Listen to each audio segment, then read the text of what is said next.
Il faut dire que le Mais, potage, d'un point de vue culinaire, est certainement une des plus anciennes préparations qui existent depuis qu'on a maîtrisé le feu.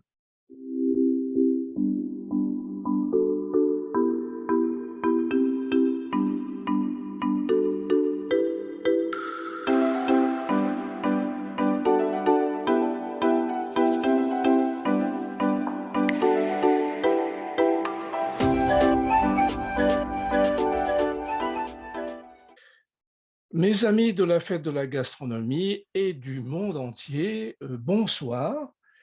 Nous arrivons dans l'épisode 46 avec mon ami Guy, qui ce soir va nous parler potage. Et je pense que Bonsoir vous... Claude. Bonsoir Guy, et je pense que vous allez être surpris, mes chers amis. Guy, si tu me permets, je voudrais dire un petit mot du mot que nous avons reçu de David, un gentil mot. Et David nous indique qu'il était tout à fait content de te retrouver, Guy, dans le podcast des Amis de la Fête de la Gastronomie, puisque c'était un auditeur de Parler Cuisine, le podcast où tu officiais précédemment avec Marc.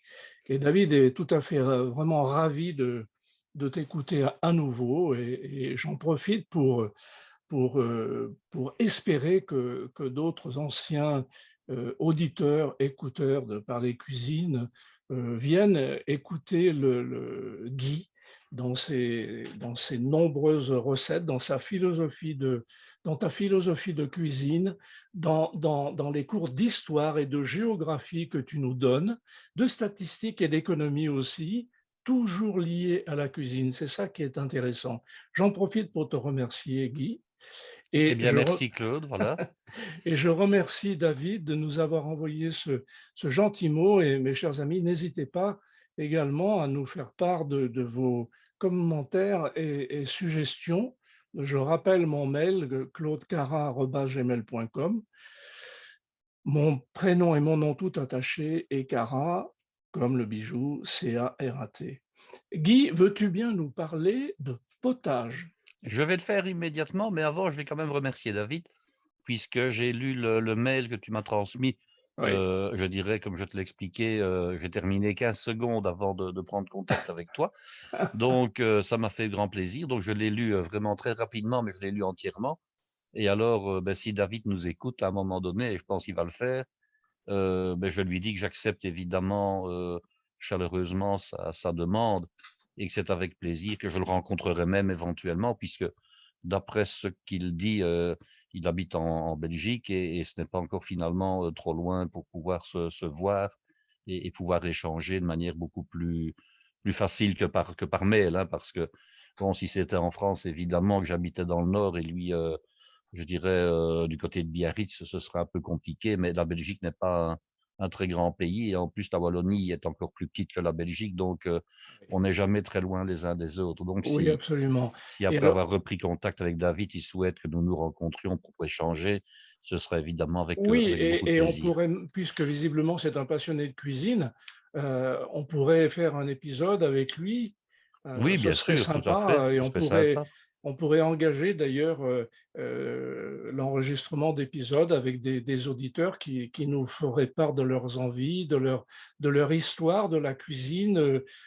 C'est quoi pour eux, pour vous, la cuisine? Comment est-ce que vous êtes venus, vos souvenirs d'enfance? Je trouve que ce serait intéressant Tout à fait. que les gens nous Alors, racontent. à l'époque de Parler Cuisine, on avait lancé l'idée de faire comme ça quelques épisodes avec des auditeurs, avec des podcasteurs, donc des gens qui nous écoutaient. On en a fait 2, 3, mais qui étaient des épisodes qu'on va qualifier de privés. C'est-à-dire que Ah oui, c'était une discussion pendant le temps qu'ils souhaitaient. Bon, je n'étais pas à quelques minutes près, hein, c'était un plaisir de toute façon de les rencontrer. Donc pendant 1 heure quart, on discutait à bâton rompu. Ils me posaient des questions, je leur donnais des conseils, et puis on discutait cuisine. Maintenant, ce dont je me rappelle, c'est que certains auditeurs étaient très, très, très, comment dirais-je, très impressionnés, voilà, de se ah retrouver oui, enregistrés et ah oui, de évidemment. correspondre, parce que c'est un petit peu comme si on passait à la radio finalement, alors que ce n'était pas diffusé. Donc on leur demandait de toute façon Est-ce que vous seriez d'accord? C'est à vous de décider. On Évidemment, diffuse l'épisode ou pas. Donc évidemment. on pourrait, disons, s'entretenir, avec les uns ou les autres, indépendamment d'une éventuelle diffusion. Ça, c'est quelque chose Ah qu'on doit pouvoir oui, dire oui, aussi, oui, bien parce sûr, que bien sûr. on peut très bien avoir envie de discuter à 3 ou à 4, même à 3, bon, comme on le fait maintenant, Oui, et bien avec sûr. quelqu'un, et que cette personne-là dise: «Bon, moi, je ne souhaite pas que ça soit diffusé sur le net, parce que je tiens à ma vie privée, je tiens à ce que je dis maintenant ne soit pas audible par tout le monde». Donc ça, Évidemment. c'est une question de choix, évidemment, hein. Absolument, absolument. Mais On est enfin bien bon, si d'accord. David souhaite, que ce soit, diffusé ou pas, que ce soit enregistré ou pas, qu'on se voit éventuellement, à l'occasion, je dirais Oui, en chair et en os, oui, oui, tout mais ça c'est peut se faire d'une manière ou d'une autre, voilà. absolument, c'est une proposition. Après, Mmh. on fait, c'est bien. On fait pas, ben, ma foi, Et donc on nous passe. répondons positivement à une demande, voilà. Ah, absolument. Alors, Guy, le potage, Le potage, on devrait plutôt dire les les potages, potages. Claude. Ben oui, Oui, voilà. ouais. Parce que quand on dit potage, en fait, on parle, d'une manière générique de tout un ensemble de plats, de recettes, qui sont extrêmement variées. Il faut dire que le Mais, potage, d'un point de vue culinaire, est certainement une des plus anciennes, préparations, qui existent depuis qu'on a maîtrisé le feu, hein. Alors bien entendu, au début de la maîtrise du feu, il y a quand même maintenant quelques centaines de milliers d'années au cœur de l'Afrique, oui, on a commencé par cuire de la viande, hein. Et oui. comme je l'ai peut-être déjà raconté, mais je vais de nouveau en reparler puisque on parle quand même un petit peu de technique et d'histoire ici. Je pense que la découverte du feu, ça a commencé par son apprivoisement, hein. Le feu était présent naturellement dans la savane lorsqu'à un moment donné, pour une raison ou pour une autre, lors d'un orage, l'éclair mettait le feu, à des broussailles, hein, donc des herbes séchées et des petits branchages. On a certainement eu à plusieurs reprises, ça a dû se passer des dizaines de fois, l'anecdote que je vais vous raconter sans l'avoir vécu, mais on peut très bien l'imaginer. À l'époque des chasseurs-cueilleurs, donc les gens ne cultivaient pas, les gens n'élevaient pas, ils devaient se contenter de ramasser des fruits, des baies, des petits animaux, hein, et de chasser. Sans doute qu'un jour, un chasseur s'est retrouvé, avec une bête sur le dos, hein, une antilope ou une gazelle. Le feu a menacé, il a dû s'enfuir, il a dû laisser là son gibier pour pouvoir courir plus rapidement et se mettre à l'abri. Et puis, comme, la nourriture était rare et que l'homme passait 90 de son temps à essayer de se procurer de la nourriture pendant son temps de veille, hein, on a un petit peu oublié ça, c'est que la survie passait par là. Il faut manger tous les jours, il fallait manger, Absolument, oui, hein, et oui. donc forcément, la plus grande partie du temps où l'homme ne dormait pas, ben, il cherchait à manger. Bon, Mmh. donc il s'est dit: «Beh, tiens, heu, le feu est passé, le feu s'est éteint, qu'est-ce que c'est devenu ma proie? Qu'est-ce qu'elle est devenue?» Donc il est allé la chercher, il l'a retrouvée et il a retrouvé qu'elle était en partie cuite ou calcinée en tout cas. Donc il l'a ramenée au camp, hein, à l'abri, et là, bon, ben, ils ont quand même dépecé l'animal et ils se sont rendus compte que le feu avait une action sur la viande, que la viande était meilleure, qu'elle était plus tendre, qu'elle avait un goût différent, et cetera. Et ça, cette histoire-là, ça a dû se passer des dizaines de fois. Et alors, il a Sans doute. évidemment fait la relation de cause à effet en se disant: «Tiens, le feu a une action sur ce que je mange. C'est plus intéressant, c'est meilleur». Donc il a d'abord commencé par entretenir le feu, donc à garder le feu parce qu'il s'est rendu compte que le feu, ben, il pouvait le garder en l'alimentant et il pouvait le maîtriser. Alors si vous avez vu, je ne sais pas, La guerre du feu Oui, de Jean-Jacques Hannot, qui est oui. un roman qui a été écrit par un écrivain belge, Rosny. Bon, ça nous relate toute cette histoire de la guerre du feu, c'est l'apprentissage du maintien du feu et surtout de la création du feu, puisque on n'a Mmh. pas vraiment la réponse, hein, puisque lorsque nos 3 compères, finissent par trouver une tribu un peu plus évoluée qu'eux, bah, ils se rendent compte que les autres commencent, à maîtriser le feu beaucoup mieux parce ils sont capables d'allumer le feu. Mais Oui, on ne dit pas comment, au début, l'homme a découvert la méthode pour allumer le feu, hein, on ne oui. le sait pas. Non. Alors, après avoir cuit des viandes, on a cuit, je dirais, des racines, on a cuit, des herbes, on a cuit de la viande dans un mouillement.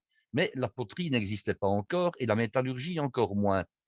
Donc la technique pour pouvoir cuire par pochage des aliments, elle a été, dans un premier temps, réalisée de la manière suivante. On enfonçait des pieux en bois, je dirais, par 3 de manière à former une espèce de trépied, hein, donc en les croisant et en les liant, au moment où les 3 pieux se croisent, Mmh. et puis on attachait une peau, hein, avec des nerfs, des tendons, hein, des ficelles rudimentaires. on attachait une peau donc sur les 3 pieux par le sommet des pieux et puis on mettait de l'eau et pour arriver évidemment pas question d'aller mettre le feu en dessous de ça bien entendu, hein. Donc pour arriver à faire chauffer l'eau, en fait, on faisait chauffer des pierres, des galets, sur la flamme ou dans le foyer qui était lui un peu plus loin à côté et on mettait ces pierres très chaudes dans l'eau qui finissait par chauffer par contact avec la pierre qui était chaude. Mmh. Et à ce moment-là, on ajoutait dans l'eau, on ajoutait, bon, je ne vais pas dire des légumes, mais enfin des plantes, et on ajoutait de la viande qu'on faisait pocher. Et quand Mmh. la pierre avait cédé sa chaleur à l'eau du récipient rudimentaire, ben, on récupérait la pierre d'une manière ou d'une autre et on la changeait, on en mettait une qui était plus chaude. Donc c'était les premières manières de cuire, je dirais, sans avoir réellement de casserole, mais on avait trouvé la solution pour pocher. Évidemment, ça a été beaucoup plus facile lorsqu'on a eu de la poterie, lorsqu'on a eu du métal qui a permis, bien entendu, de porter un Oui, récipient oui. directement sur la flamme. Donc on peut dire que les premiers potages, on ne sait même pas dater ça, hein, dans le Mmh. sens où ça remonte à plusieurs milliers d'années avant notre époque, avant notre ère, hein. Mmh. Par contre, les potages, on en trouve déjà, je dirais, des témoignages et des recettes dans la plus haute antiquité, et les Romains préparaient des potages. Donc c'est un produit qui a toujours été très populaire et il est resté populaire dans toute une série de régions. Par exemple, dans le vocabulaire, le potage, on dit également de la soupe, hein, Oui, ce qui est un petit peu moins noble pour qualifier le produit et généralement on attribue au mot soupe, le fait de mettre dans une marmite, dans une casserole, à la fois du liquide et des éléments pas trop raffinés, un peu grossiers, hein. On va oui. parler de la soupe aux choux pour dire, ben voilà, on a du chou qu'on coupe, on met d'autres légumes, on met de la viande, hein, et puis après on cuit le tout ensemble, hein, et puis après, ben on prélève les différents produits qui ont été cuits, on les coupe en morceaux, on les met dans un bol et puis on prend du pain. Bon voilà. Et alors, le vocabulaire est resté parce qu'il y avait un repas qu'on appelait le souper, hein. Oui. Et comme le souper le dit, beh, c'est un repas où on mange essentiellement de la soupe. Alors, il y a eu tout un glissement, hein, c'est intéressant d'en parler, je ne vais pas en dire beaucoup aujourd'hui, mais dans le glissement du vocabulaire des repas en France, à savoir que, et ça a commencé déjà à l'époque de Louis XIV, hein, J'allais te dire, oui. on a progressivement reculé tous les noms des repas vers la fin de la journée, de sorte que ce qui était avant le déjeuner, qui était le premier repas de la journée, a fini en France par se retrouver au repas de midi, voire maintenant de 13 heures, parfois même aux environs de 14 heures, quand les gens mangent vraiment sur le tard de Oui, l'après-midi, hein. Et alors, on a remplacé ce qui était le déjeuner par le petit déjeuner, oui, hein, qui lui a lieu, je dirais, vers 8 heures, 9 heures du matin. Et oui, alors, il est intéressant de voir, c'est que le dernier repas de la journée qui avant s'appelait le souper et qui consistait à manger une soupe avec du pain, a quasiment disparu du vocabulaire en France pour devenir le dîner. Vous allez oui. quand même convenir, je pense, avec beaucoup d'objectivité, que midi et dîner sont deux mots qui vont ensemble, hein. Oui, plutôt. Par contre, dîner, prendre le dîner à 20 heures, ça n'a plus beaucoup de sens, Oui, hein, d'un point de vue du vocabulaire en tout cas, hein, voilà. oui, oui, oui, Bon, et alors en Belgique, on a gardé l'ancienne manière de dire les choses. ouais. Donc on a toujours le déjeuner à 8 9 heures, on a toujours le Ah, dîner à midi et on ah a toujours oui, le souper le soir. Mais ça se perd de plus en plus. Pourquoi? Parce que ce vocabulaire-là que j'ai encore connu dans mon enfance et qui existe encore, ce que j'appellerais dans le parler populaire, hein, je veux dire dans la classe populaire, mais ce serait mal pris, ce serait péjoratif. Donc, dans le parler populaire, on va toujours parler comme ça, mais en réalité, quand on veut copier la France d'un point de vue du bien parler, on adopte mmh, la formulation française. Mais en réalité, en Belgique, on dit toujours ben, le déjeuner pour parler du petit déjeuner, le dîner pour parler du repas de midi, et il n'est pas rare de dire aux gens, tiens, vous passerez bien souper à l'occasion. Qu'est-ce que ça oui. veut dire? Pas forcément que je vous invite pour manger de la soupe, mais je vous invite pour le repas du soir, le repas de 19 20 heures. Voilà. Donc, Oui, le vocabulaire reste chez nous, en tout cas. ça peut amener quelques quiproquos, Oui, pour oui, des tout à gens. fait. Je C'est je déjà t'in arrivé. C'est déjà oui, arrivé. la personne on l'attend à 8 heures du matin, elle se pointe Mais à 11 heures. pour le déjeuner, le petit déjeuner, c'est moins grave. Mais pour ce qui est du repas du midi ou le repas du soir, nous sommes prudents quand on invite ou quand on en parle à des amis français qui seraient éventuellement en vacances en Belgique, c'est bien leur préciser l'heure parce que si on Oui, leur dit vous venez pour dîner bon, on les attend à midi et eux vont s'amener à 20h, hein, donc Absolument. ça, c'est quelque chose qui peut arriver. Oui, oui, Donc, voilà un petit peu en ce qui concerne le vocabulaire concernant la relation entre le produit servi oui, et l'heure du repas. Alors, en oui. ce qui concerne maintenant ce qu'on appelle les soupes, les potages, et cetera, il y a énormément de choses à en dire. D'abord, peut-être essayer un peu de les classer, hein, parce que Oui, dire, parce que oui, voilà. j'allais te poser la question. Je comprends que on parle de potage au pluriel, donc il y a maintes façons de faire un potage. Et il y a il y a différents ingrédients, bien sûr. Tu vas tout nous dire là, Je Guy. vais déjà vous dire un petit peu comment faire pour éclaircir la chose. Oui, Tout d'abord, on peut déjà classer ce qu'on appellera les potages au sens général du terme en deux grandes catégories. Il y a les potages chauds et les potages froids. Bon, un oui. gazpacho, ce n'est quand même pas le même qu'un consommé clair. Ça, c'est Mais déjà c'est une aussi chose. potage. Le froid, c'est aussi potage. Ah oui, ben par exemple, un gazpacho, c'est un potage, hein, même si, D'accord. bon, même si c'est une recette qui n'est pas, je dirais, qui n'est pas authentiquement française, hein, et là, il y a énormément de choses à en dire, surtout, je dirais, au niveau des nouveaux potages qu'on a créés, au niveau des potages froids. Par exemple, on a créé des potages à la poire et au cresson, on a créé des potages, en se basant d'ailleurs sur toute une série de recettes au départ, qui sont des recettes ibériques, par exemple, parce que les Espagnols ont créé comme ça, par la force des choses, toute une série de potage froid avec les ingrédients qu'ils trouvaient à leur disposition facilement. Il y a un potage qui est très très bon, qui est un potage froid à base de raisin et d'amandes, par exemple. Ah oui. Guy, est-ce que je peux me permettre à l'instant là de te Oui. poser une autre question? Je pense que ça va être très facile pour toi de répondre, mais moi c'est vraiment un questionnement.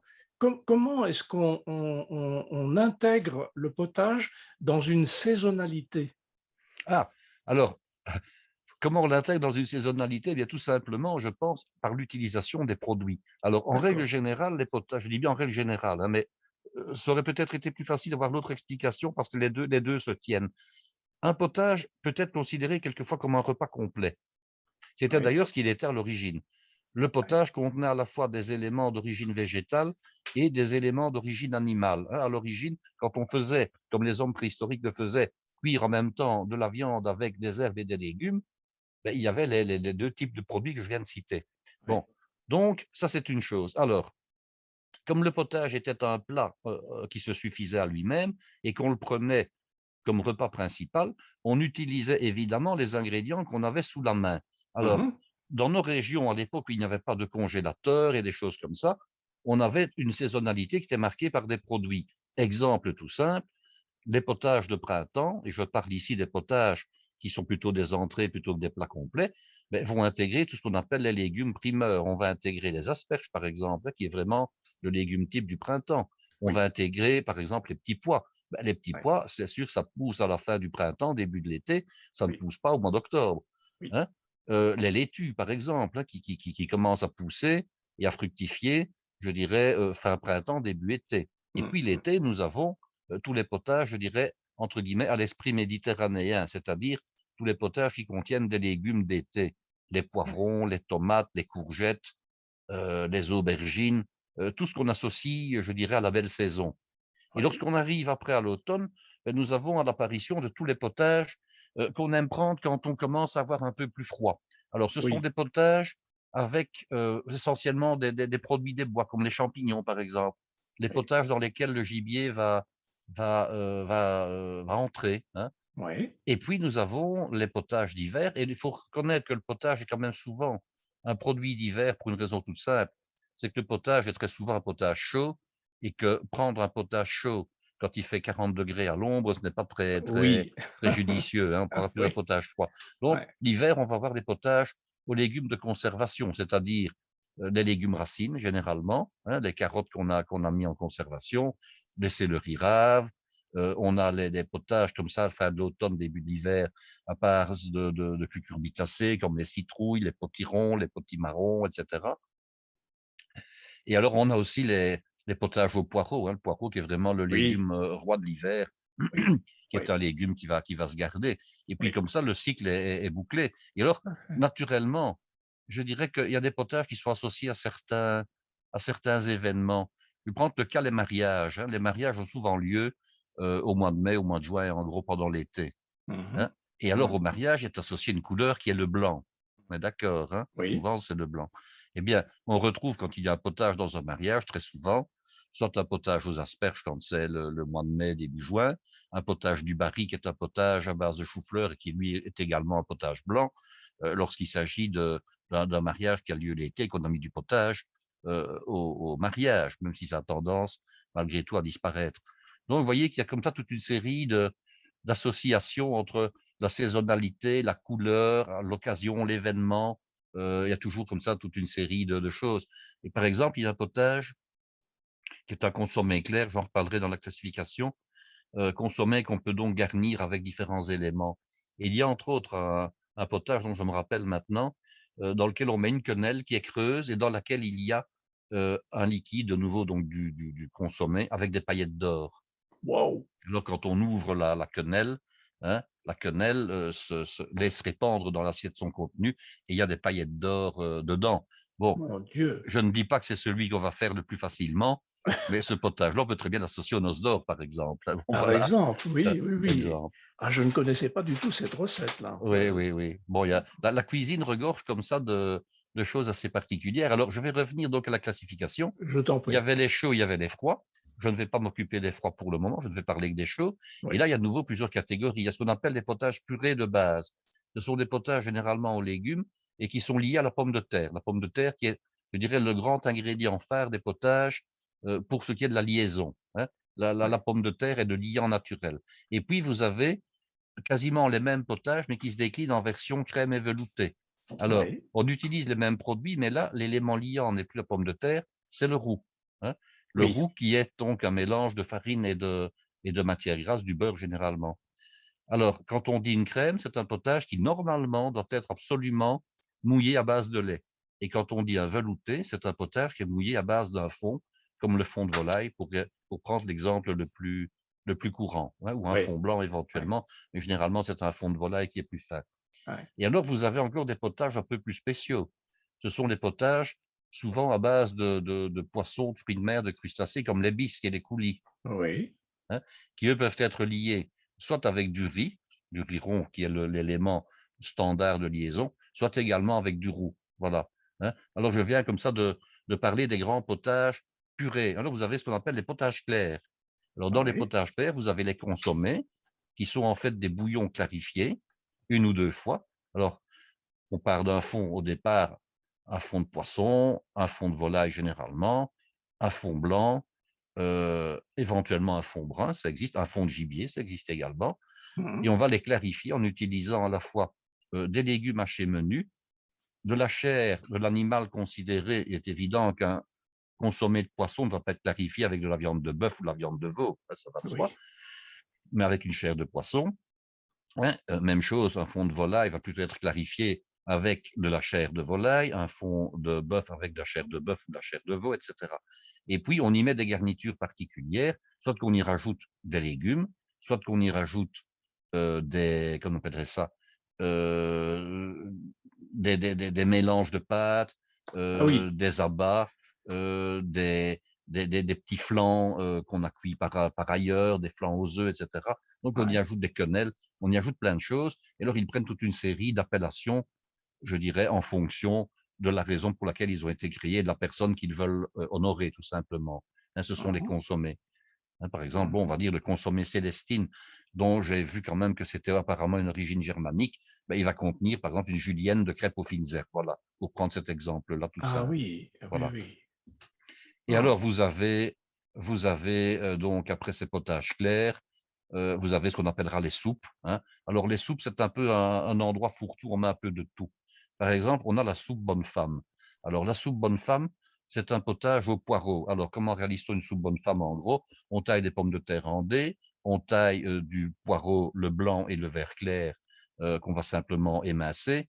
On va faire suer, donc on va passer au beurre le poireau. Ensuite, on va ajouter les pommes de terre, on va mouiller avec un bon fond, un fond blanc, un fond de volaille, hein. On va le faire cuire. Et puis, à la fin, lorsque le potage est cuit, c'est-à-dire lorsque les pommes de terre sont cuites en réalité, on va le beurrer, on va le crémer et on le sert avec normalement des morceaux de baguette, hein, on dit de la flûte, hein, chez nous, mhm, donc taillés en biseau et qu'on a fait dorer au grill du mhm, four. Voilà, mhm, ça c'est le mhm. potage bonne femme.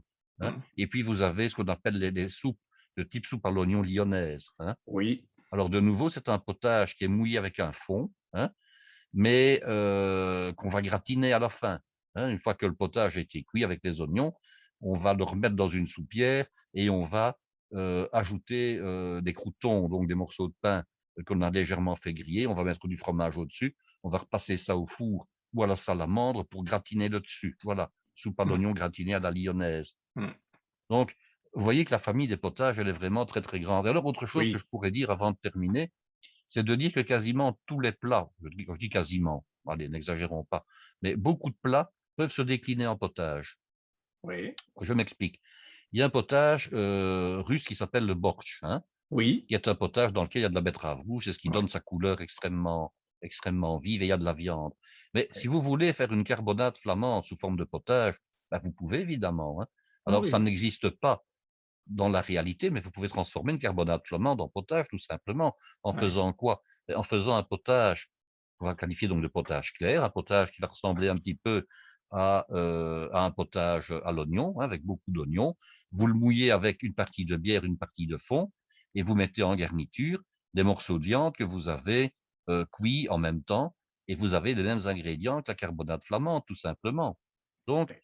il y a du potage à la bière, il faut le savoir, ça que chez nous, Ah! il y a des recettes de potage à la bière, Ouais. c'est connu. Alors Mmh. vous pouvez par exemple, vous avez un autre plat qui s'appelle le chili con carne que vous connaissez peut-être, Oui, bien qui est sûr, un plat mésoaméricain. Bon, oui, il suffit tout simplement de garder les mêmes ingrédients, mais d'allonger, je dirais, la sauce et vous pouvez consommer un chili con carne sous forme de potage, hein. Vous oui, aurez en pourquoi pas. garniture les haricots, le maïs, le Ouais, poivron, ouais, la viande hachée et vous mettez ça dans un potage, je dirais que vous avez, réalisé à la tomate par exemple, hein. ouais, ouais. Donc vous pouvez très bien transformer toute une série de plats, en potage, et en faire des plats uniques que vous pouvez manger le soir et on oublie un petit peu, ce sont les qualités intrinsèques des potages, ça marque. Ou oui, Excusez-moi, non, Claude, je t'en prie, je t'en prie. désolé, désolé, C'est pas lapsus, grave. lapsus. Non, c'est pas Heu, grave. on peut donc comme ça, trouver au potage toute une série de qualités. Tout Oui, d'abord, le potage permet de s'hydrater, oui, hein. Or, les personnes âgées qui perdent un petit peu le goût à l'hydratation, elles ne perdent pas généralement le goût au potage parce qu'elles adorent les potages. C'est facile à avaler, c'est pas oui, dur, c'est moulu, c'est en petits morceaux, oui, donc ça permet de s'hydrater. Le potage permet également de prendre je dirais des parts de légumes dont on nous conseille d'en manger au moins 5 par jour. oui, Le fait de prendre du potage et d'en reprendre un petit peu, permet de consommer des légumes, ce qu'on ne fait pas toujours en suffisance. oui, oui, Alors le potage permet également de prendre des vitamines et des sels minéraux, à une condition, en tout cas pour ce qui est des vitamines, c'est que le potage soit cuit rapidement. oui. Parce que plus un potage cuit, plus les vitamines vont avoir tendance à Vont être disparaître détruites, oui, évidemment. oui. Alors le potage, d'un point de vue technique, n'est pas très compliqué à réaliser, hein. Mmh, Je vous dirais, pour les potages purés, par exemple, je ne parle pas des potages techniques qui nécessitent, des tailles de légumes un petit peu difficiles, mais mmh, un potage puré, bon, je vais me faire, tirer à boulet rouge, mais tant pis. Vous pouvez quasiment mettre, bien sûr, il y a des étapes, hein, faut pas dire qu'on peut faire ce qu'on veut, mais enfin, on pourrait quasiment mettre tout dans la casserole, faire chauffer, passer à la fin, on a quand même du potage. Essayez de faire ça avec une béarnaise, c'est loupé d'avance, hein. oui, oui. Vous mettez, le beurre dans la casserole, vous ajoutez les jaunes d'œufs, les fines herbes et vous faites cuire le tout, vous n'aurez jamais une béarnaise, hein. Par contre, vous Oui, prenez de l'eau, des légumes, du beurre, vous cuisez le tout ensemble, vous mixez à la fin, vous avez quand même du potage, même oui, s'il sera peut-être pas très bon, mais il y aura quand même du potage à la fin. ouais, ouais, Voilà. Donc ouais. le potage, alors en plus, comme je l'ai dit, le potage peut représenter un repas à lui seul. Donc, je dirais, quand il commence à faire un peu frais, hein, à la fin de l'été, début de l'automne, tiens, on n'a plus envie de faire un barbecue, on en a fait tout l'été, on commence un petit peu à devoir rentrer le soir parce qu'après 8 heures, il commence à faire un peu plus frais. On fait un potage, on mange avec ça du bon pain, du bon beurre, heu, éventuellement un petit fromage après, éventuellement un petit dessert. On a un repas et c'est pas Oui. compliqué à faire, voilà. Donc le potage, il a plein de qualités et j'ai toujours trouvé un peu dommage de ne pas suffisamment le mettre, je dirais à l'ordre du menu ménager tout simplement. Même si au Oui. restaurant évidemment, les potages ont presque disparu des cartes. Oui, c'est ce que j'allais dire. Est-ce qu'on pourrait parler de potage gastronomique? Alors le gros problème des potages, quand on les met dans un restaurant, c'est que contrairement aux autres plats qui sont très souvent réalisés à la minute, un potage, on ne peut pas facilement le faire à la minute. Oui, On doit l'avoir réalisé à l'avance.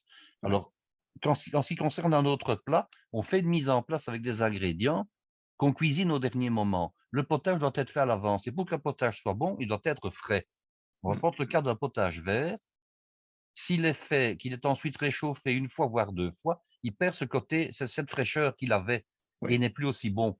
Donc oui. ça veut dire que normalement, d'un point de vue gastronomique, je parle, hein, pas d'un point de vue ménager, Mmh. un potage, lorsqu'on l'a fait, il n'est pas consommé, disons, dans le service qui suit, bah, il doit être jeté quasiment, hein. Oui, oui. Donc On peut oui, c'est compliqué. rarement le réutiliser. Si, il Ouais. est toujours bon le soir, on est d'accord, mais d'un point de vue gastronomique, les gens vont dire: «Oui, mais le potage n'est pas aussi bon».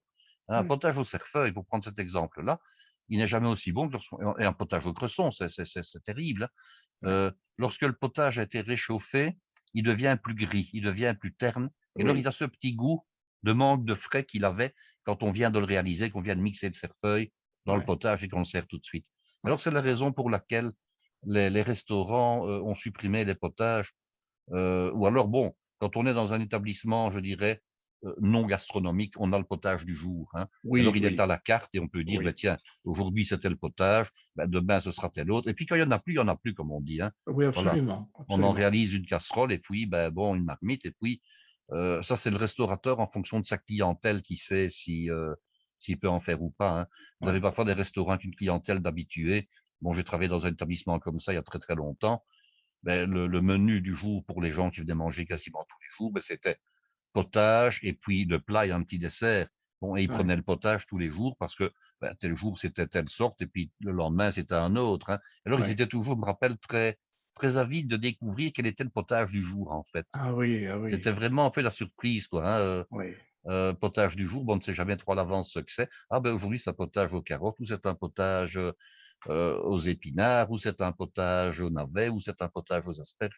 Et les gens étaient généralement très contents de découvrir le potage. Et alors, il y a Ouais. aussi des jours pour les potages. Ah! Par exemple, il y a des potages plus nobles parce qu'ils coûtent plus cher. Le potage aux asperges est un peu plus coûteux, tout Oui, simplement, hein. bien sûr. Eh bien, c'était le potage du dimanche, voilà.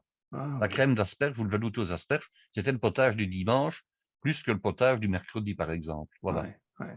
Mmh, d'accord. Guy, tu nous parlais de soupe tout à l'heure. Est-ce que tu peux nous parler de la soupe VGE? Ah oui, bien sûr. Alors, Tu la peux soupe nous dire Valéry quelques Giscard mots? d'Estaing, Oui. elle a été créée à l'occasion suivante. Alors, c'est un petit peu sur un quiproquo que l'histoire a eu Absolument. lieu. Oui. Parce qu'au départ, je ne sais pas, il y avait une rencontre entre Valéry Giscard d'Estaing et Paul Bocuse, qui était Ouais, déjà extrêmement connu à l'époque. Il commençait déjà à faire pas mal les ouais, plateaux de télévision. Et alors, un jour, je crois qu'il a lancé une boutade en disant, ben, c'est bien, dans toutes les personnes que la République honore, on donne la Légion d'honneur à un tel pour ceci, à une telle pour cela, mais il n'y a pas encore eu de cuisiniers qui ont reçu la Légion d'honneur pour le fait d'être cuisinier. Et ouais. Valéry Giscard d'Estaing a pris Paul Bocuse au mot Mmh, et a décidé de lui attribuer la Légion d'honneur pour finalement l'honorer et le remercier de l'action qu'il avait eue en France et dans les mmh. médias d'honorer la cuisine.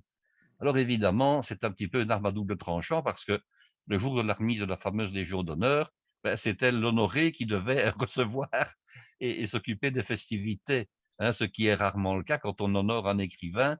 Ce jour-là, ce n'est pas lui qui s'occupe de la réception. Enfin voilà, Oui, comme Paul oui. Bocuse était cuisinier, c'est lui Bah, qui en même temps s'était chargé du il a été repas. il a été très aidé, hein, quand même, Oui, oui, oui, oui, parce qu'il y oui. avait toute la fine équipe, hein, Pierre Oui, oui, voilà, Troisgros, il avait voulu aussi faire partager à absolument. ses comment dirais-je, à ses confrères de chercher un Oui, autre oui, mot plus oui, oui, compliqué. oui. Il y avait Jean Troisgros Mais aussi, oui, voilà, il y avait Roger Verger, ils étaient à plusieurs, hein. il y Mais avait enfin, Paul bon, c'est Blanc. quand même que Paul Bocuse qui, à ma connaissance, recevait la Légion d'honneur. Les autres Absolument, étaient pas trop absolument, concernés. Alors, toujours absolument. est-il qu'il a décidé d'honorer Valéry Giscard d'Estaing en le remerciant et en créant cette fameuse soupe VGE. Alors, pour ceux qui ne connaissent pas, puisque nous sommes écoutés dans le monde entier, je suppose, hein, Oui, on va quand absolument. même en parler un petit peu.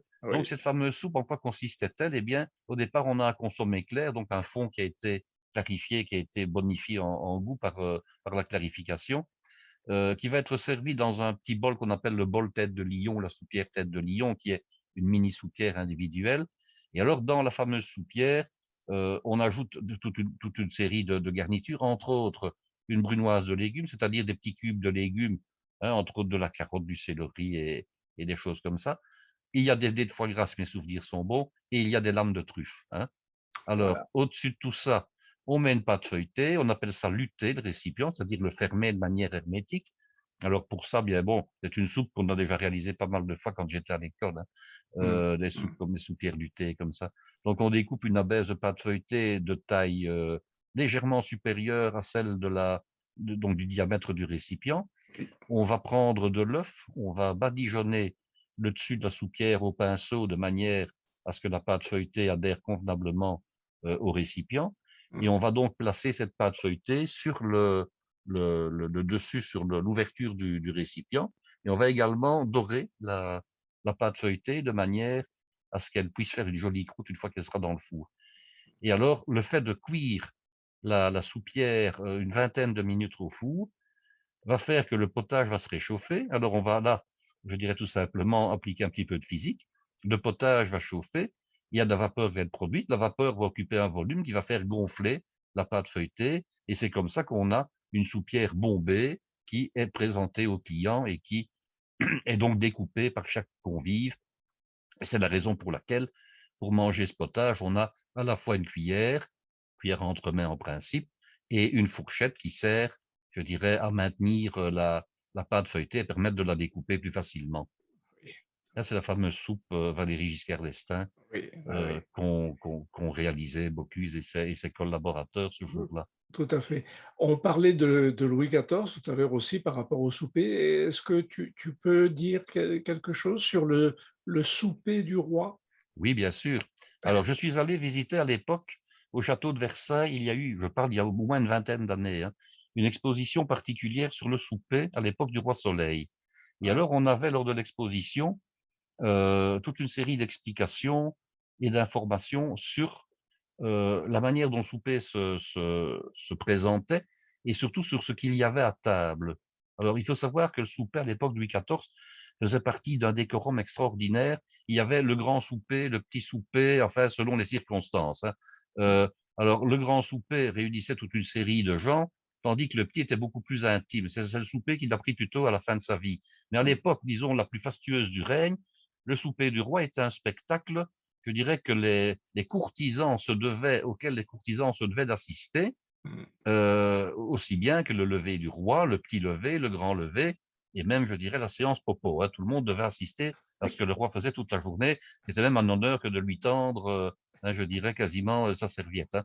Donc, pour ne pas dire autre chose, hein. oui, Donc, le grand souper consistait en une immense table auquel le roi mangeait, assisté de sa proche famille et des membres les plus importants de la cour, mais triés sur le volet, hein. Faut pas croire que tout le monde mangeait à cette table-là, parce que mmh, mmh, l'idée de manger à la table du roi, c'est vraiment une idée que tout le monde a, mais que très peu réalisaient dans la réalité. oui, Et puis, il y avait sur la table toute une série de garnitures fastueuses sous forme d'orfèvrerie. Alors, l'orfèvrerie à l'époque de Louis XIV, et peu de choses malgré tout ont subsisté, c'était une manière de conserver le trésor. Donc, on réalisait des pièces en or, en argent, qui étaient des pièces de garniture de la table royale, mais ouais, qu'en cas de guerre, on pouvait refondre pour en utiliser des éléments et les oui, revendre. Donc, on revendait l'or, ouais, hein, et on achetait des armes à la place. ouais, Donc, ouais, il y a des choses qui ont subsisté en orfèvrerie, mais malheureusement, toute une série de choses n'ont pas subsisté, puisqu'elles ont été, parfois même, je dirais simplement, fondues à la Révolution, hein. Il faut ouais, savoir ouais, que lorsque les Français ont mis fin à la monarchie, toute une série d'œuvres d'art ont disparu, pas heureusement pas toutes, mais malheureusement certaines malgré tout. Alors, comment se passait le souper du roi? Quand on voit les listes, je dirais des choses qui étaient servies, on se dit: «Oui, mais enfin, c'est pas possible, on n'est pas capable de manger autant de choses». Mais en effet, l'estomac des gens de l'époque n'était pas différent du nôtre, hein. Bon, il y avait peut-être 20 ou 30 plats principaux, selon une ordonnance de menu. Le roi ne mangeait pas pour autant 30 ou 40 plats différents. En tout cas, certainement pas dans les quantités totales de chacun. Donc, on servait simultanément à table dans des plats, tous les plats du menu. Mais on mettait à proximité et autour du roi les plats dont on savait qu'il raffolait. Et on mettait relativement loin, à distance du roi pour les autres invités, des plats dont on savait que le roi n'avait pas une grande appétence à leur égard. mmh, Et alors chacun se servait en réalité avec les plats qu'il avait à proximité de lui. oui, Donc, si on avait 5 ou 6 plats à proximité de soi, ben, on se servait dans les 5 ou 6 plats à sa guise, ce qu'on voulait évidemment, hein. Peu, beaucoup, je dirais passionnément, en fonction de ça. Et alors le roi avait évidemment à sa proximité les plats dont il raffolait le plus, hein, et on sait que le roi adorait les asperges, que le roi adorait Oui, les petits pois, par exemple, oui, essentiellement quand ce n'était pas leur saison, c'était bien sûr bien avant la saison, et qu'il demandait à son jardinier de les lui produire par méthode, par forçage. Hein. Euh, voilà comment ça se passait. Et alors, c'était le même pour les autres plats, pour les desserts, pour tout. Le roi mangeait évidemment ce qu'il souhaitait, et on oui. s'arrangeait pour lui mettre à proximité les plats dont on savait qu'il était friand, voilà. D'accord, d'accord. Et alors Et après, bon, la chose s'est simplifiée, hein. À la fin oui, de sa vie, la chose s'est simplifiée, et sous Louis XV, par exemple, ça s'est encore davantage simplifié. Par exemple, lorsque le roi Louis XV a terminé sa vie, c'était avec la comtesse du Barry, hein, et on sait que la comtesse du Barry, je ne sais pas si c'était elle-même qui cuisinait parce qu'elle avait un cuisinier, hein, mais on associe souvent les plats au chou-fleur à la comtesse du Barry, au oui, point que le potage du Barry, c'est un potage au chou-fleur, par ouais, exemple, hein. ouais. Eh bien, elle adorait le chou-fleur, elle savait que le roi Louis XV l'aimait, et elle demandait expressément, à défaut de cuisiner elle-même, que le cuisinier qui était attitré au service du roi à l'époque où elle s'en occupait également, ben, des plats à base de chou-fleur régulièrement, parce qu'elle savait que le roi adorait ça. Et là, à l'époque de Louis XV, il y a encore eu des grands banquets, évidemment, hein, mais il Ouais, n'y a plus eu, je dirais, tous les jours, le repas du roi auquel toute la cour devait oui, assister, ouais, etc. ouais. Parce que n'oublions pas, c'est qu'à l'époque du grand repas de Louis XIV, les 2000 courtisans n'étaient pas tous à table, hein. Oui, on Euh, imagine. bon, on imagine bien. Alors, bon, ils étaient nourris aux frais de la princesse, on est d'accord, hein, Oui, parce que c'est pas eux qui, à Versailles, cuisinaient eux-mêmes, ils avaient des cuisiniers, etc. Mais vous aviez une partie de la cour qui assistait au repas, et puis après, bon, ben, qu'est-ce qu'ils faisaient? Ceux qui n'étaient pas en grâce, comme on dit, retournaient dans leurs appartements, et là, ils mangeaient un bout avant d'aller se coucher, hein. ouais, ouais. Mais vous aviez donc à l'époque de Versailles, sous Louis XIV, une cour qu'on estime à 2000 personnes de la cour proprement dit, sans compter ici le personnel, hein, c'était uniquement les gens de la Oui, oui, cour. oui.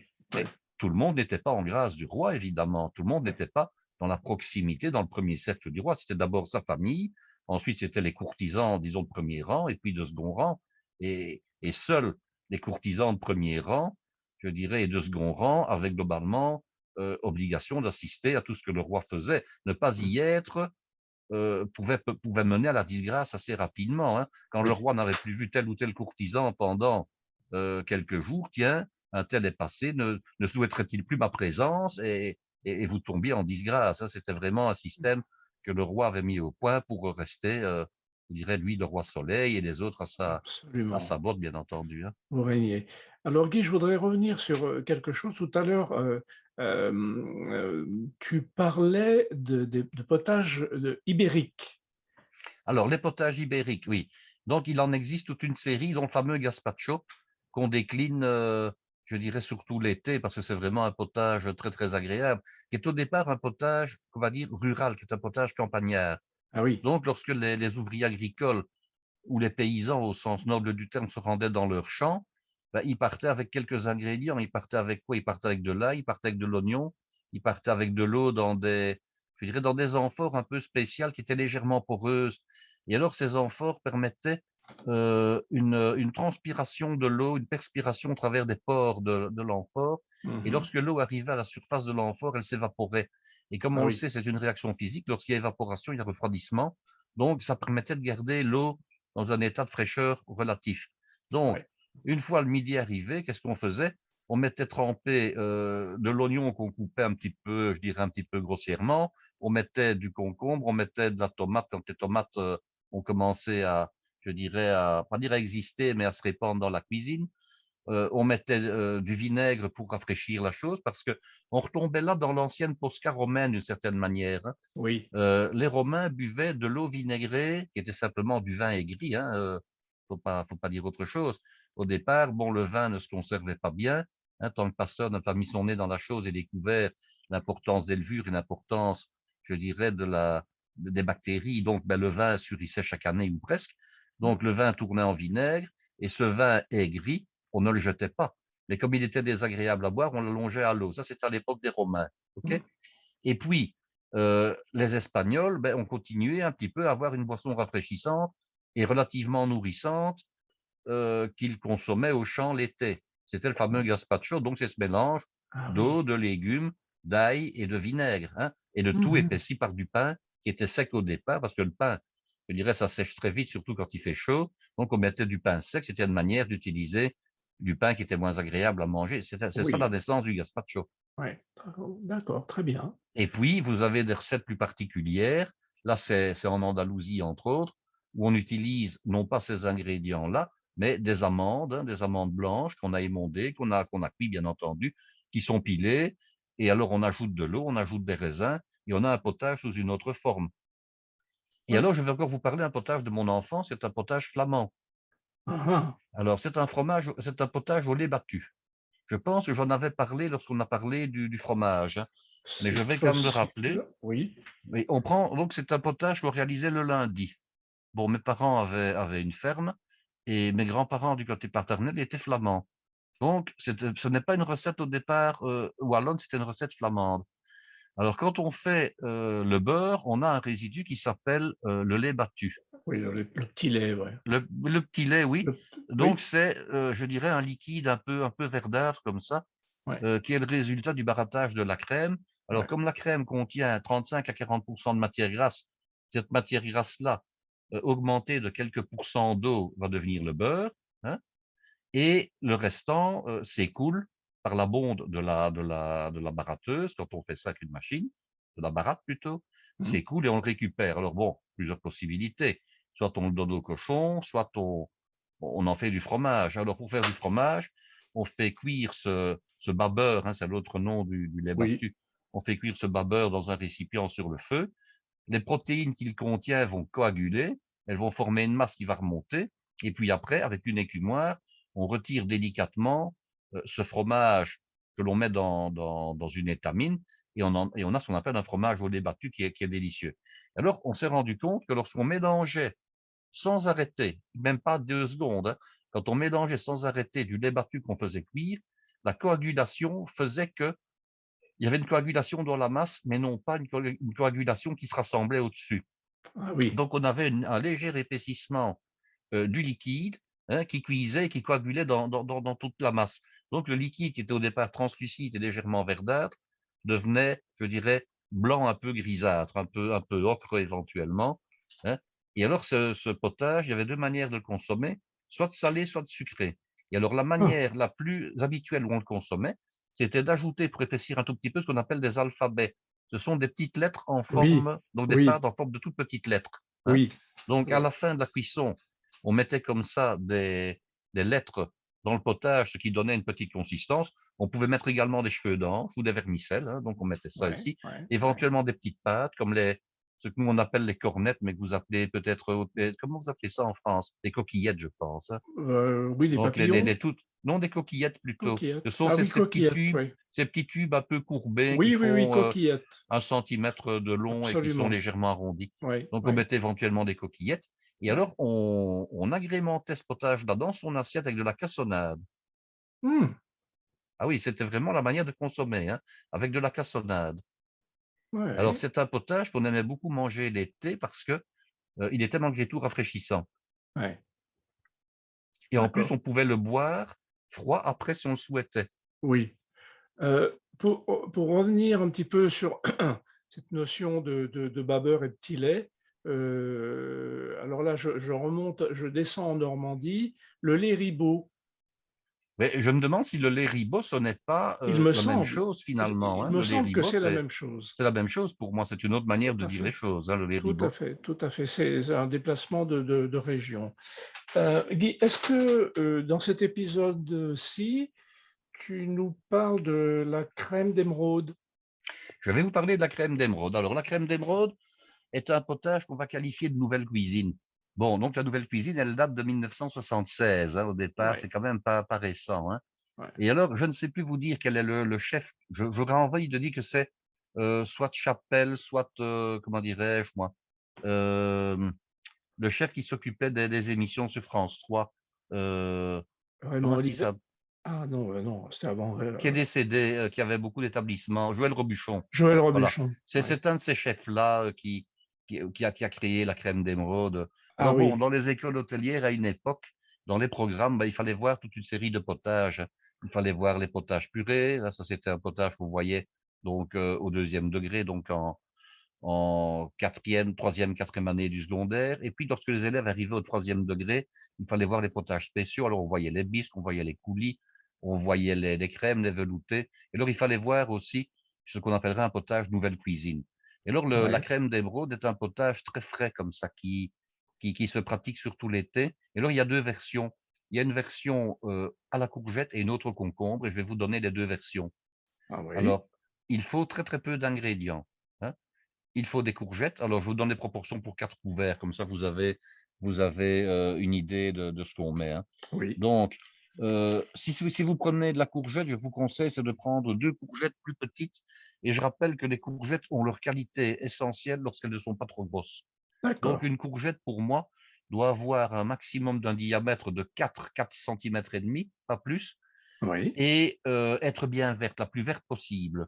oui, Alors, pourquoi des courgettes d'un petit diamètre? Parce que lorsque la courgette grossit, en fait, ici, on la récolte avant maturité pleine, hein, puisque un oui, légume ou une plante est mature lorsqu'elle a ses graines. oui, Or, quand la courgette grossit, ben, elle devient 3 fois, 4 fois, 5 fois plus large que ça, hein. Elle a parfois une longueur d'une cinquantaine de centimètres, mais à l'intérieur, vous n'avez que de la mousse avec des graines dedans. Or, oui, quand on utilise la courgette comme légume, ben, le but, c'est pas de manger des graines ni de la mousse, c'est de manger de la chair. Donc, oui, il faut toujours cueillir ces courgettes ou choisir au magasin des courgettes dont les graines sont les moins formées possibles et si possible inexistantes, parce qu'on n'a pas intérêt à avoir des graines, on n'a rien à manger. Et en plus, la peau de la courgette, lorsqu'elle est jeune, est très tendre, et lorsque la courgette devient plus mature, elle est aussi dure que du cuir, et ouais, elle devient quasiment immangeable. ouais, Donc, pour faire un beau potage qui soit bien vert, on prend donc plutôt 2 plus petites courgettes de faible diamètre plutôt qu'une plus grosse. Ça, c'est déjà une règle. mmh, Alors, un morceau de blanc de poireau ou un morceau de vert de poireau. Ici, on va plutôt prendre du vert clair de poireau, hein, avec un peu de blanc, donc la partie médiane du poireau, puisque le but, c'est d'avoir un potage vert à la fin, hein. mmh, Donc, on ne va pas prendre du blanc seul, et on ne oui, va pas non plus prendre le vert extrême du poireau qui, lui, est âcre. On va plutôt prendre la partie médiane.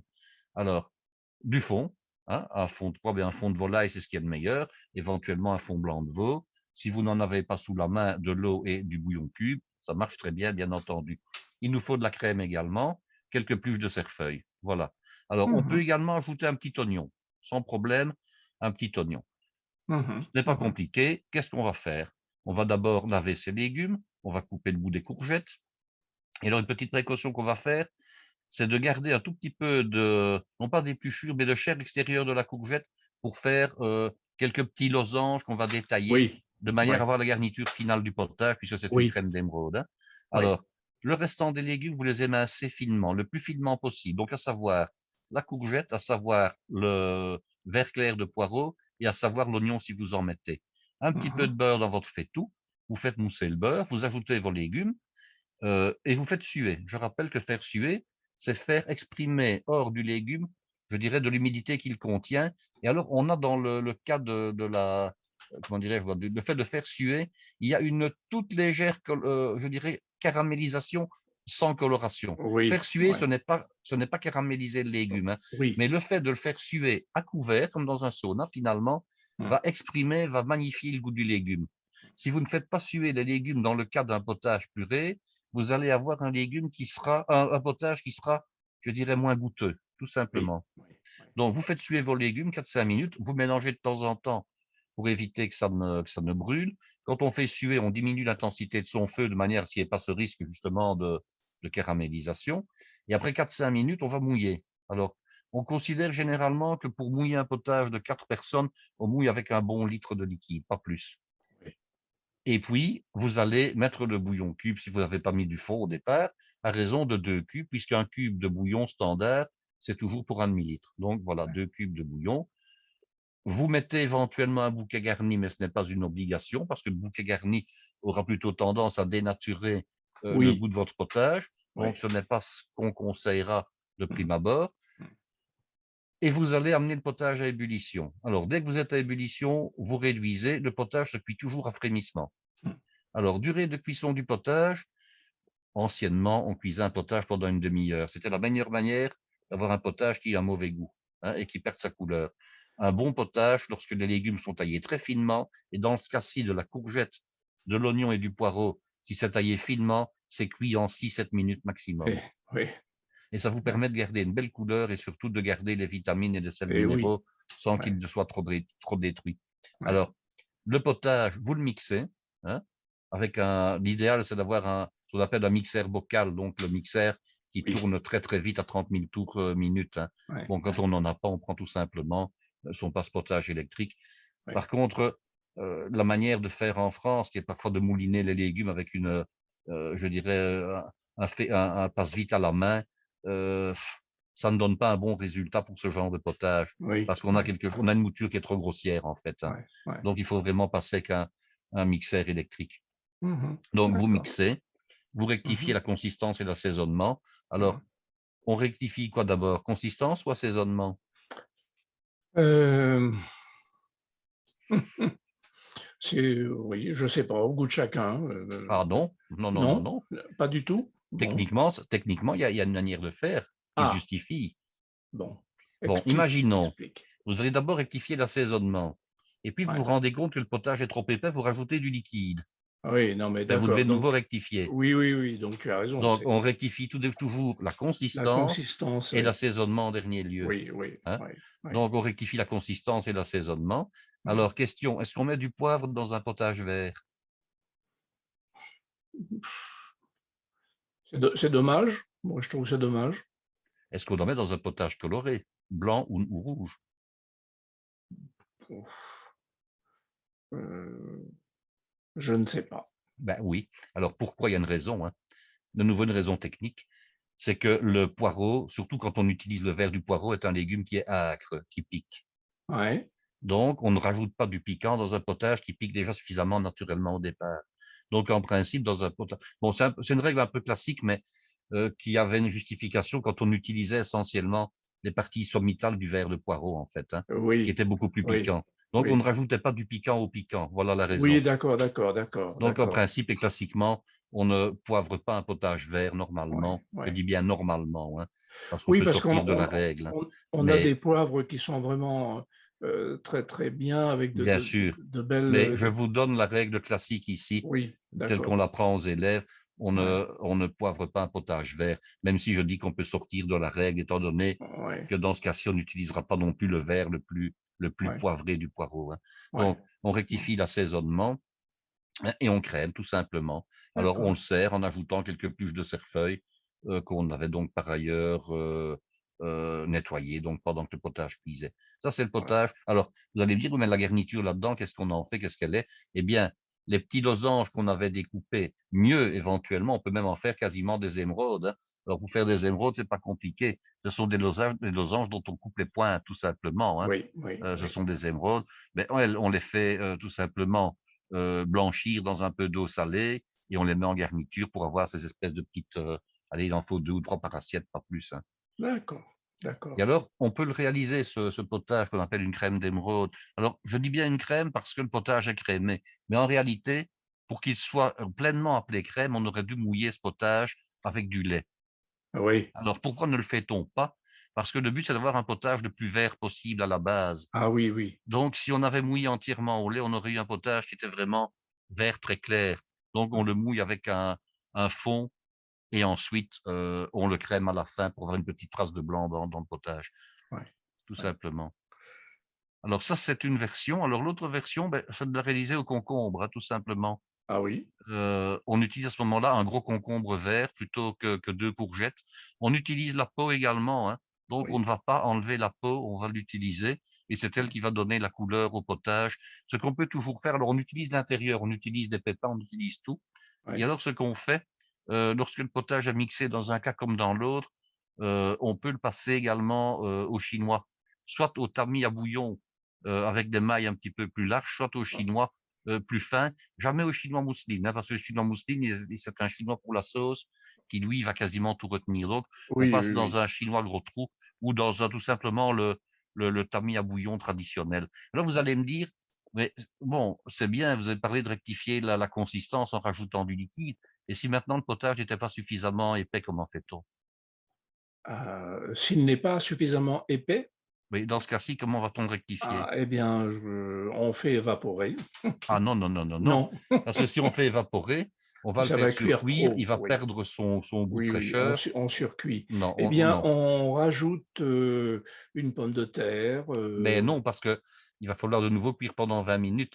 Or, le oui, but, c'est mais d'aller très rapidement. on l'a cuit avant la pomme de terre, Ah oui, mais ça, on ne le sait pas. Bon, on peut oui, pas, je veux bien oui. qu'on peut anticiper beaucoup de choses en cuisine, mais là, ça voudrait dire qu'on doit prévoir qu'on va éventuellement faire une erreur. Non. On met du Ce qu'on tapioca, Non, on non? utilise tout simplement de la fécule de pomme de terre. Ah oui, bah, voilà, On oui, de la prend un peu de fécule de fécule pomme de de pomme terre. de terre Oui, dans une tasse avec un petit peu d'eau, oui, on dilue la fécule pour la mettre en suspension dans l'eau, et ensuite, le potage étant bouillant, on verse dedans, on oui. donne un bouillon et c'est lié. Simplement un peu de fécule de pomme de terre. D'accord, d'accord, Alors, les OK. qualités de ce potage, c'est d'être le plus vert possible et surtout le plus frais de goût possible. Donc, c'est la Ouais, raison pour laquelle on émince les légumes très finement au départ, de manière à ce que la cuisson soit très rapide, pour ne pas surcuire le potage. oui, Voilà. Et alors autre chose, c'est que c'est un potage qui est également délicieux, lorsqu'on peut le consommer froid, s'il en reste, il ouais, passe très, très bien. ouais, ouais. Hem, as-tu quelque chose à rajouter sur les potages?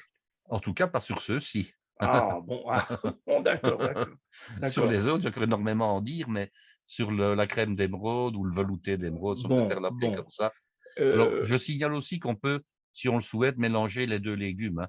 On peut très bien faire concombre et courgettes mélangées. On n'est pas obligé de se tenir à l'un ou à l'autre. On peut oui, mélanger les 2, bien oui, entendu, hein. oui, d'accord. Est-ce qu'on en reste là Pour cet épisode, ben oui, pour cet parce que je crois épisode-là, que hein? j'ai donné tout ce qu'il y avait à donner sur le potage donc du jour. D'accord. Mais rassurons nos auditeurs, il y aura encore beaucoup d'autres épisodes, donc on va se préparer à enregistrer un autre épisode. Absolument, absolument. Guy, merci beaucoup pour toutes ces belles indications sur les potages, sur les recettes que tu nous as données, de replacer les potages dans les saisons, dans les régions également. C'est toujours très intéressant. Merci Guy. À bientôt. Au revoir, À Claude. très bientôt, chers amis. Faites-nous vos commentaires. Dites-nous, ça vous a plu? Le potage, est-ce que vous trouvez ça d'actualité? Est-ce que vous trouvez ça ringard? Dites-nous tout sur ce que vous avez, sur ce que l'idée du potage vous inspire. Merci beaucoup, chers amis. À très bientôt. Bonsoir, Guy. Bonsoir, à bientôt. À bientôt.